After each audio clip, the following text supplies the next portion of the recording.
whenever you guys come to the beach, do you guys know what a rip current is by any chance? No? You know how the waves are coming in? Yeah. How do you think the water gets back out?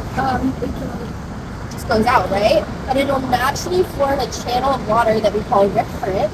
That will sometimes pop up, sometimes they're always there, depending on where it is in the beach.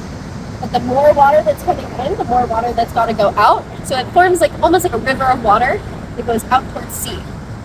And what that does is it'll pull water out, but it will also pull sand. And if you're just floating in the water, what do you think will happen to you? You go back. You could totally get pulled out with it too, right?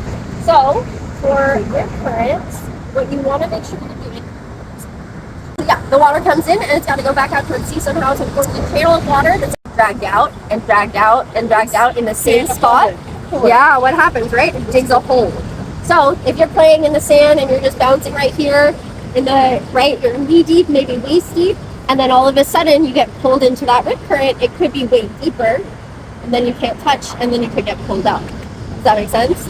If that water's going in that direction and it's pulling you out, do you think you're going to be strong enough to maybe swim against in it or straight in? Right? You don't want to swim against it, right? You don't want to waste your energy. Instead, what do you think you want to do? Instead of trying to fight the current, what could you do instead?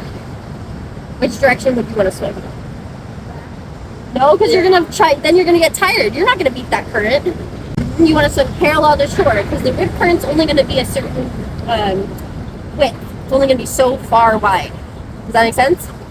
So you just swim sideways, and then as soon as that current stops pulling, then you can let the waves push you in.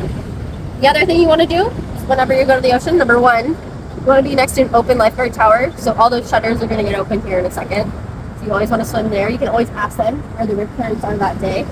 And then also, if you stay where you can touch, if you can walk in, that current's not going to pull you out, right? So you always want to try to stay knee to waist deep. And when those waves come, then it might go chest deep, and that's okay. But you want to try to stay waist deep. That's what it looks like. You see that? That's all that sand getting out towards sea. Like that, right? The waves are coming in, and then it's getting pulled out. Cool, huh? Like this, right? Just keep sideways. Okay. You're welcome. Have a good rest of your day, okay?